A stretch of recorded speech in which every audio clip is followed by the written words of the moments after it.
लिख लिया है क्वेश्चन। चलो तो क्या नहीं लिखती है रे? चलो देखो रे, इसमें क्या कहता है, क्वेश्चन को समझो यहाँ, क्वेश्चन को यहाँ पहले समझो। देखो कहता है दो पात्रों में 504 लीटर और 735 लीटर दूध है। यानी दो को जो दूध वाला जानता है ना, वो कैलेंडर होता है, कथी कमंडल होता है, टंकर होता है ना रे। तो देखो एगो टंकर में जो है 504 लीटर और दूसर का टंकर में 735 लीटर दूध जो है अटता है। ठीक है, पात्र की महत्तम धारिता, महत्तम का मतलब समझा, ये है तो क्वेश्चन में पूछा है महत्तम धारिता, मतलब महत्तम धारिता। ठीक है, क्या होगी जो पात्र के दूध को पूर्ण रूप से माप सके। अच्छा ये बताओ, दूध को हम लोग लीटर में ना मापते हैं, तो लीटर में मापते हैं, तो कहता है कि इतना में जो है महत्तम धारिता, कहने का मतलब छोटा मान पूछता है। कथी पूछता है? छोटा मान पूछता है कि दूध को जो है कितना छोटा से छोटा मात्रा में मापा जा सके। ठीक है, चलो तो ऐसे तो हम लोग लीटर में मापते हैं, उसके बाद भी आप नीचे आता है। चलो खैर कोई दिक्कत नहीं है, 100 ग्राम 200 ग्राम में मापते हैं ना। चलो अब यहाँ से देखो तो अगर आपसे जो है ये महत्तम धारिता पूछा है, बाकी लघुत्तम धारिता पूछता तब, महत्तम पूछा है इसका मतलब छोटा मान, ठीक है, और लघुत्तम धारिता पूछता था बड़ा मान। समझ गए ना? तो देखिए था, अब यहाँ से समझो, ये कितना है 504 लीटर है और कितना है 735। इसको हम दो तरीका से निकाल सकते हैं, भाग करके भी निकाल सकते हैं, समझे कि नहीं?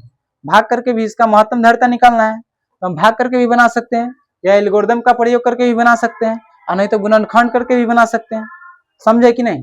दो तीन तरीका से इसको जो है हम आराम से बना सकते हैं। भाग विधि से बना दे, लेकिन चलो अब यहाँ अभी हम इसको बनाते हैं गुणनखंड विधि से। कौन विधि से बनाते हैं? गुणनखंड विधि से। चलो अब इसको जो है कितना से लगाएगा बोलो, बताओ। 2 से लगाएगा ना रे, तो 25 दूना 50 और 2 दूना 4, फिर इसको 2 से लगाएगा तो कितना हो जाएगा 12 दूना 24, 6 दूना 12, फिर इसको 2 से लगाएगा तो 6 दूना 12, 3 दूना 6, यही ना। फिर इसको 3 से लगाएगा तो 3 दूना 6, 3 एकम 3, फिर इसको 3 से लगाएगा तो ये कितना हो जाएगा 7, फिर इसको 7 से लगाया तो कितना हो जाएगा 1। यानी इसको जो है लिखेंगे 2 गुना 2 गुना 2 अगुना 3 गुना 3 गुना 7, कितना लिखेंगे 7। तो देखो तो ये 2 के पावर 3 नहीं बुझाता है, 3 के पावर 2 आई 7, यहाँ तक के समझ गए। चलिए इसको काटिए, तो इसको कितना से काटेंगे?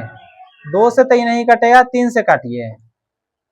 चलो तो 3 से काटो इसको, 3 दूना 6, तो ये हो गया 13, तो 4 3 12, तो फिर ये हो गया 15, तो 5 3 15। अब इसको कितना से लगाएगा?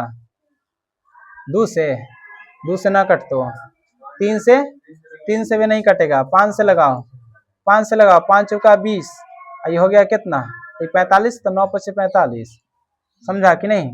अब 7 से न कटेगा, 3 से न कटता, 7 7 49, फिर 7 से काट देगा तो एक बार में कट जाता है। ठीक है, चलो इसको लगाओ, कितना हो जाएगा 3 गुने 5 गुने 7 गुने 7, तो देखो तो ये कितना हो जाएगा 3 गुने 5, आज 7 के पावर कितना हो गया 2। कोई दिक्कत रे नहीं ना? अब बराबर पहले कर लो दोनों को, क्या करते हैं दोनों को बराबर कर लेते हैं। तो देखो तो ये 2 के पावर 3 गुना इसमें कितना 3 के पावर 2 आई गुना 7, इसमें क्या नहीं है तो केवल 5 नहीं है, तो 5 को लिख दीजिए 0 दे करके। समझे कि नहीं? इसमें देखिए तो 3 भी है, 5 भी है और 7 भी है, इसमें क्या नहीं है केवल 2 नहीं है, तो 2 के पावर 0 दे दीजिए। हमको क्या कहा है? महत्तम धारिता कहा है ना, तो यानी मौसा निकाल दीजिए। महत्तम धारिता कहा है यानी मौसा निकाल दीजिए। तो हम यहाँ लिखते हैं महत्तम धारिता ही लिखते हैं। चलो ठीक है,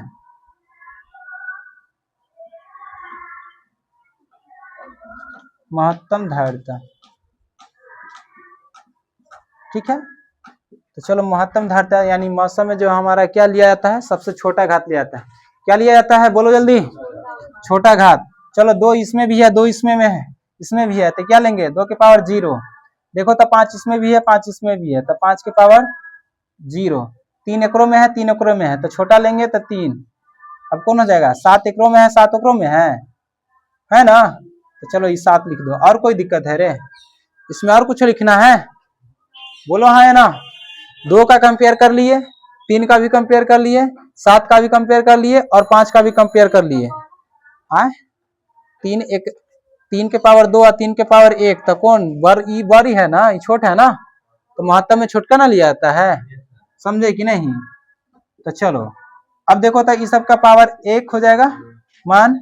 आई देखो तो 7 किया कितना हो जाएगा? 21। तो यहाँ से देखो तो ये कितना हो जाएगा? 21 इसका आंसर हो जाएगा। कोई दिक्कत नहीं ना? हाँ, तो यहाँ लिख दीजिए। हाँ, तो क्या होगी, जो पात्र को जो है दूध को जो है पूर्ण रूप से माप सके, है ना? तो महत्तम धारिता कितना हो जाएगा? 21। लिखिए। समझे कि नहीं समझे? लिखिए।